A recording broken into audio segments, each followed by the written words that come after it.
What's going on, guys? Welcome to the first episode of Meet the Critters. Um, just a little backstory on me up here. My name's Kyle Peralt. We live in northern New Hampshire. We run a small farm that we raise beef and pork, and sometimes poultry, but we also have a custom processing facility on the property itself. So I work out of that as well. Um, so what I'm looking for this podcast to be, and we'll see how it goes, is we're going to take a deep dive every week into a different breed of animal that is used for livestock. So the categories are going to be beef, pork, poultry, and exotic livestock. So every week we're going to pick one, kind of take a deep dive into it, look at the history, where it came from, pros and cons of the animal, and meat quality, things like that. And then just some of my personal experiences with the animal, if I've had them, and whether they were good or bad, because there's a lot of both. So let's just kind of jump right into it, I guess.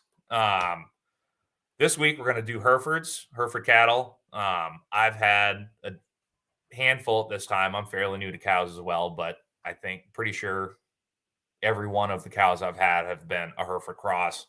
I love the breed. I've worked with them a lot. Processing wise, beautiful animals. A little bit of history on them.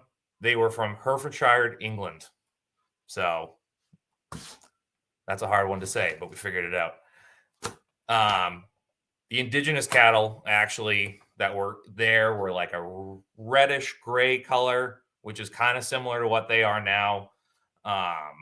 And by the 18th century, they basically had it to where it was a very similar look to what the breed is now. They were just a little bit woollier, and a lot bigger. Around that time, the bulls could get to about 3,000 pounds, which if you're looking now, if you get a bull, an average Hereford bull at like 1,800 to 2,000, you're doing pretty good.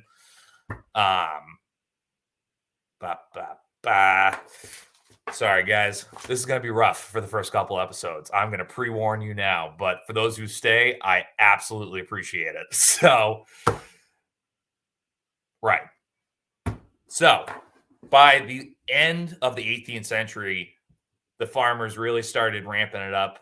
The breeding program, they added shorthorn cattle into the mix to try and get something that was a little bit smaller and more manageable, but also like had still very decent production time.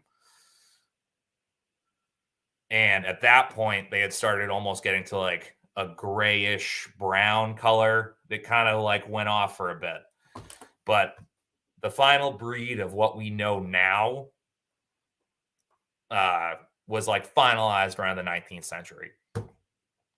But Herefords actually didn't get exported until 1817. And that was by a politician from Kentucky named Harry Clay. So I thought that was pretty cool that they ended up in Kentucky first off.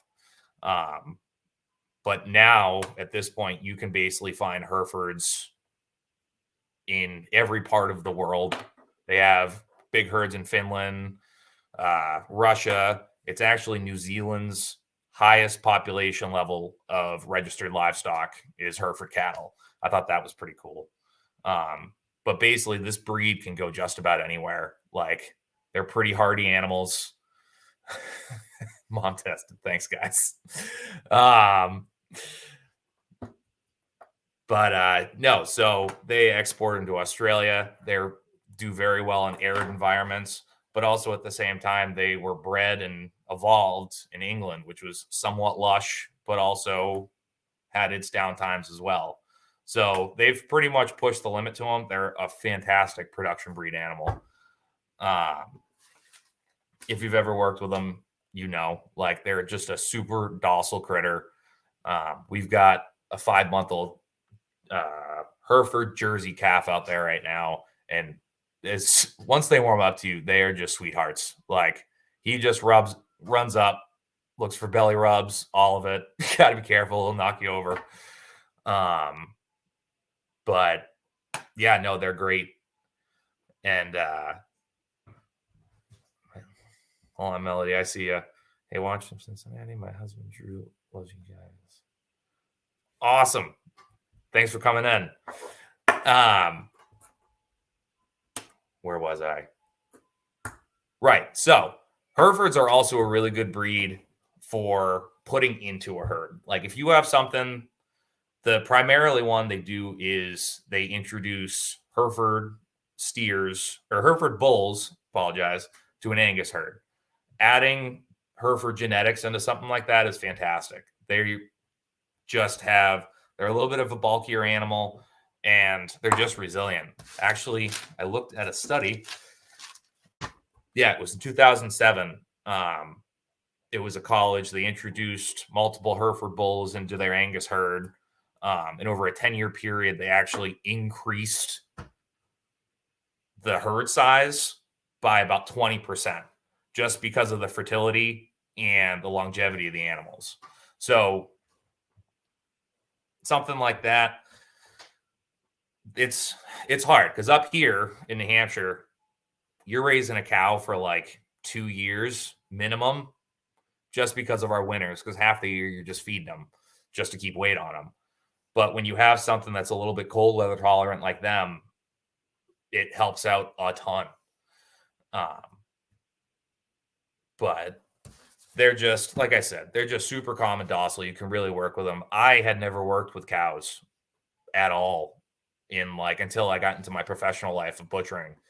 And they, like I said, we had some Hereford crosses and they were just a dream to work with. We had one that was a little interesting, but we won't talk about that one. I don't anymore. But for like a small farm or something like that, if you could pick up a Hereford cross or just a regular purebred Hereford, you were going to be so happy with it. The meat quality on them is fantastic. They have really good marbling. They gain fairly well. And it depends on what you feed them, just like anything else. But what I've seen and I've found is if you put a little bit of grain to them and you really raise them well, they just gain weight, and the marbling on them is fantastic. They're primarily used as a beef animal. I don't really know anyone that's milking a Hereford and live to tell the tale, but I'm sure they'd be fine. But yeah, the average bulls are coming in at about 1,800 pounds, while the cows are coming in at around 1,200. So you're looking at a very decent upper range mid-size animal that's going to yield you guys like a decent amount of meat. The males stand right around 5.5 feet tall. And if you get a cow, you can get a cow around 4.5, 5 feet tall at the shoulder. They have a primarily red coat with white patching, and they have the white on the face. That's why if you do that crossbreed between Herefords and Angus, they're called baldies, which is like a basically all black cow, and they'll have like a white mask on. There's another name, but we're not going to talk about that one. There are a couple different like varieties of it. There are the polled ones, which have no horns. They've bred that out of that gene. That's for cases of like higher production farms. Animals with horns, they'll kind of get into each other and they'll start busting each other up and bruising the meat a little bit. And so they've just selectively bred over time to just kind of push that out. I don't worry about horns much. We usually run anywhere between 3 and 5 on a pretty decent area. So, but that's for more of like your feedlot setting. If they do have horns, they are the majority of the time. It is a little breedist. I apologize, guys. You threw me off, Josh. There you go. The average age on a Hereford, if you're getting a really old Hereford, you're looking at like 15, and that's going to be like breeding stock and stuff like that. You can usually, like I said, I only know from my experience from raising cows up north, you're looking at like 2.5 years to get something that's really good slaughter weight. And again, it depends on what you feed them. Melody. So her show. Oh, here we go. Sorry, figuring out this program. So Hereford cows aren't great milk cows. We went to a small herd with a bull, some cows for dairy. Were they Herefords or Holsteins? Because Holsteins are another breed that are like the pretty obvious black and white ones. Again, I haven't really known anyone, at least up in this area, that raises Herefords for milk. Like I said, they're really good gainers. That's kind of what they've been bred for. When you get into some of those dairy varieties, it's just kind of like that's what that breed actually is, just for milk. Obviously, if you wanted to get in there and milk a Hereford, you could, but I don't really see it being like a high production value animal for dairy. Yep, Josh in the chat was saying you could always run a Hereford bull over Holstein cows and use her for milk. No, absolutely. Actually, two of the cows I have now are Hereford Holstein crosses. Those are really nice. I like them a lot. Yeah, these guys are in the chat. I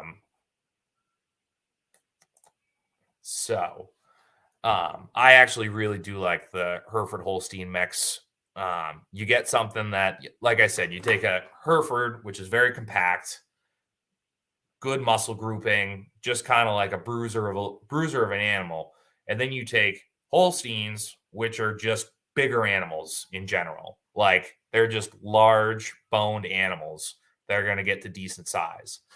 So you kind of get the best of both worlds. The only issue is Holsteins do grow a little bit slower, which you're in my situation. I'm already in that where I'm going to be raising this thing for 2.5 years.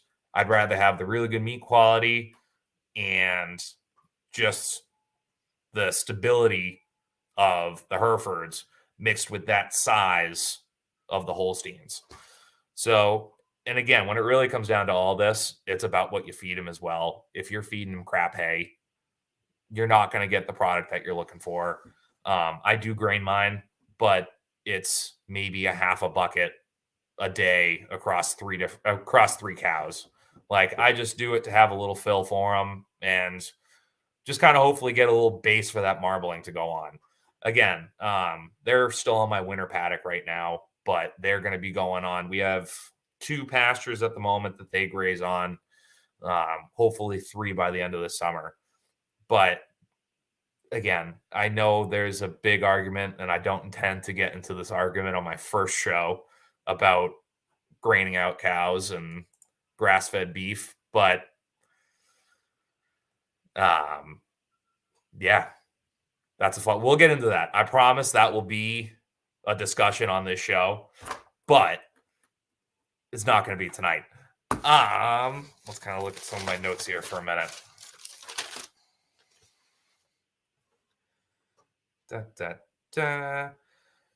Yeah, so it kind of just comes back to them being pretty docile critters. They also calve fairly easy. Like they're not something you really have to worry about. There are some breeds that are like, this is going to be interesting to make sure. And that just is, again, a size matter. Some breeds have really big calves, like Holsteins. Holsteins have really big calves. But every Hereford calf I've seen, or Hereford cow I've seen calve has been fairly easy. Like it's usually you walk out in the morning and it's like, oh, look, there's a calf. And you're pretty good. And just that they're really good mothers. They have a really good maternal instinct. A couple cons on them. They're also slow to mature. It is what it is. Like, again, if you're somewhere like in Texas, you can really bust out a beef. Like, Josh can hit me in the comments if I'm right or wrong. About like 12 to 16 months is because you have constant grasslands.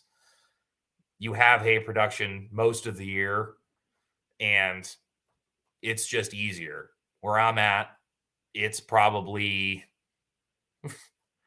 below 40 degrees for about 8 months or 7 months out of the year.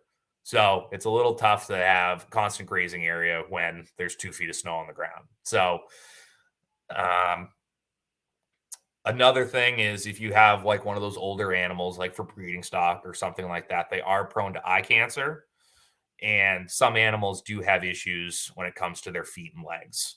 Just kind of going into it. It's not everyone, but it's something to like pay attention to and worry about. Um,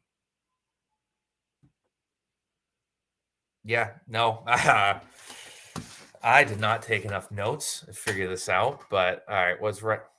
Josh Renegade Butcher saying down here 10 to 14 on a well bred Angus if you aren't trying to prime marbling. Yeah, I mean, it's just a hell of a lot easier to raise livestock in the southern part of like of the country. I get it, and I'm very jealous. But yeah, I personally, that's kind of why I started with the Herefords. I know a decent amount about them. I've cut up quite a bit. Um, and I do thoroughly enjoy the breed. It's kind of what we're going to be sticking with. Um, the ones I have 2 Hereford Holsteins because, like I said, kind of the size advantage with that one.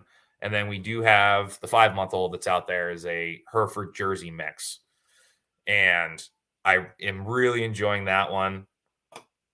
And he is also going to be a decent grower. Jerseys are a little bit more of a bony critter, but he's a tank. He's 5 months old and basically already comes up to the middle of my waist, and I'm 6'4". So just the big thing with that was the mother was a Jersey, so he had all the milk that he could possibly want. There was no worry about milk on that one. Yeah, cutting up Herefords is an absolute dream. They have a fantastic fat cap. Like I said, if you raise them outright, they just really put on a good fat cap and decent marbling. I would say personally, perfect hang weight on like a Hereford like that is you want something that's going to be around 650 ish. 650, 700 would be like an ideal hang weight on a Hereford.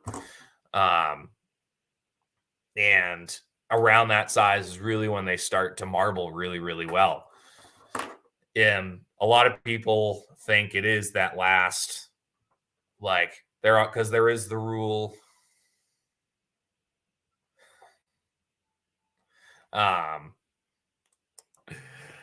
There is a lot of rule of thought on that where it's like a lot of people say it's like, oh yeah, no, I feed them nothing but corn. We're getting into the argument. I'm doing it. All right, here we go.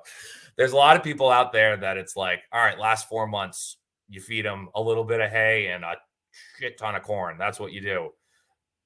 I don't truly believe in that one. I'm more of like, hey, let's give them a little extra something. I don't have to like, let's just fatten them up a little bit. Let's just give them a little treat.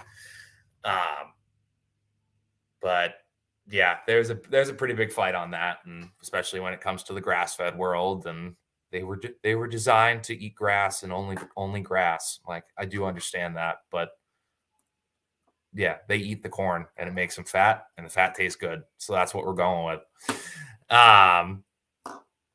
So we're running out of topics when it comes to Hereford. So I'm just going to give you a little backstory on me a little bit more, just kind of an intro episode and kind of get this going. I've been cutting meat for over a decade now. It's crazy to think. And I started in a grocery store just in my local town, working in the meat department. And I was planning on going in the army, and the meat department paid more. And I was like, oh, I'll make as much money as I can, and then go in the army. We'll see what happens. And within about a week of me being there, I was like, oh, I didn't realize this was a thing. And now this is going to be my whole life. And it turned out to be that. I ended up getting an apprenticeship a couple years after that, learning under a guy who also worked in a small town butcher shop back when it was everything they got was off the rail. And I'd hear stories about that. He taught me a handful of things out of it. And ended up moving on to managing a couple different gourmet butcher shops that like specialized in steak tips and stuff like that. So I ended up managing about 3 of those before I finally got a job at a USDA facility, like full slaughterhouse. Yeah, Josh is not many guys left who live that life. No, there aren't. At some point, I'll get into the history of that whole how it went from the rail to primals, because that is a crazy story when you really like get into it. But no, I ended up getting a job just as like the bottom tier cutter at a USDA processing facility. And at this point, I had done like a handful of deer, not to say like, oh, I can confidently butcher a deer, no problem. But I was like, I can cut up a deer. That's kind of where I'm at. And I got hired there and just fell in love with the whole process. And I was there for about 5 years. We did beef, pork, lamb, goats. And from that point, I just kind of kept it going. I started doing deer on the side at our property. Like I said, we do have a process facility on site. I started that while I was still working at the USDA plant. Like I said, just going crazy during deer season every year. Every now and then, when I had time, when it wasn't between the family and the farm, I would take on a cow, or I'd do a couple pigs and something like that for a little extra cash. And then, yeah, Josh says I cut deer, went into domestics, wild ride. It's interesting. It's a hoot for sure. And then to go from industrial to custom is another whole big change of pace. But no, that the USDA shop changed my life. The owners were fantastic. They changed my life.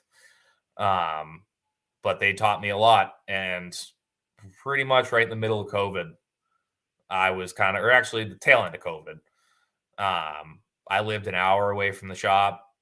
We had 2 kids, and it was like, all right, if we're going to do this, we're going to do this, because I was spending $400 a week in gas in the truck. And it was like, we can't sustainably do this for a while, for like much longer. So we decided to move all in, and started the shop. Again, we are custom exempt. So we can't sell anything, and we can only do customers' beef. So if you raise a cow, I can cut up your cow, give it back to you, and you can enjoy it with your family. Again, deer season, I've actually slowed down. The first couple of years I started, I was balls to the walls when it came to deer. And it's kind of a double-edged sword, because I do enjoy cutting up deer, but also my domestic customers have gotten to the point where I don't really have the time to do as many deer as I can. I run that shop completely solo. I like to say I do it from bullet to freezer. Because when it comes down to it, that's it. I'll drop the animal in the trailer, get it spun out, gutted, into the coolers, and process it myself and package it, label it, and I'm the one who's pulling it out of the freezers for you. At some point, we'll probably get to where I have employees, but we'll see. That's not the cards at the moment, but I can't wait. But yeah, so that's kind of where we are right now. We are starting a small pig breeding operation here. We're trying to breed a higher production pig that can handle our winters a little bit better. Again, all the breeds can handle the winters up here. I'm just looking to make something that can thrive in it. So our main stock,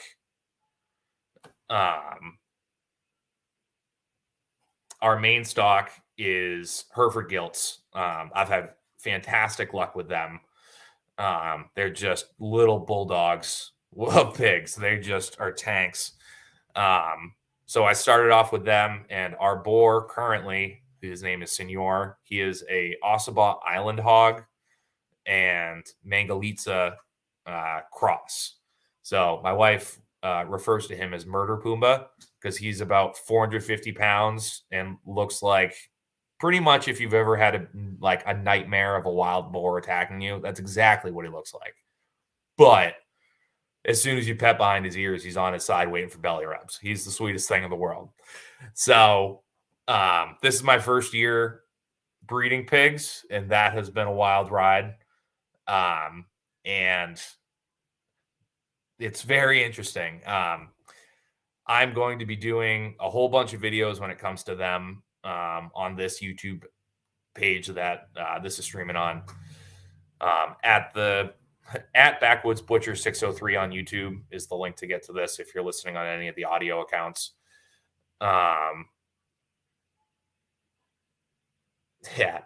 Josh says he's been on the other side of the wire. Are you talking about the Ossabaws or the Mangalitsas? But no, so we're going to do a whole in-depth video, hopefully within the next couple days, on the pigs, and we'll also get into the cows and just the property itself. We're going to go ahead and jump off at 30, but I just want to tell all you guys where you can find me. I am pretty much everywhere at Backwoods Butcher 603. We're on Instagram and YouTube, and you can follow the shop page on Facebook at the Body Shop, Custom Butchery and Euro Taxidermy, and the farm is at the Ranch BP. Again, I try to keep pretty up to date with posting pictures of what's going on here because there's always something. But it's been a wild ride. I'm jumping into all this kind of YouTube podcast world. So everyone here who's listening and enjoying, I hope you stay and I hope you tell some people. And I promise you it's going to get better. So I will post on my Instagram what the animal that we're going to be doing next Saturday is. So if you guys can go ahead and give me a follow over there. And if you don't mind, please, I know it was a struggle, but please, if you can like and subscribe to the YouTube page as well. And on all of the podcast apps, if you could just kind of like and subscribe to that, that would help me out a bunch. So we're going to get this. I promise. I know this first one's a little rough, but all you guys who are here for the first time, I cannot thank you enough. So we're going to go ahead and jump off, and I will catch you guys next Saturday. I hope you guys got a chance to meet the breed.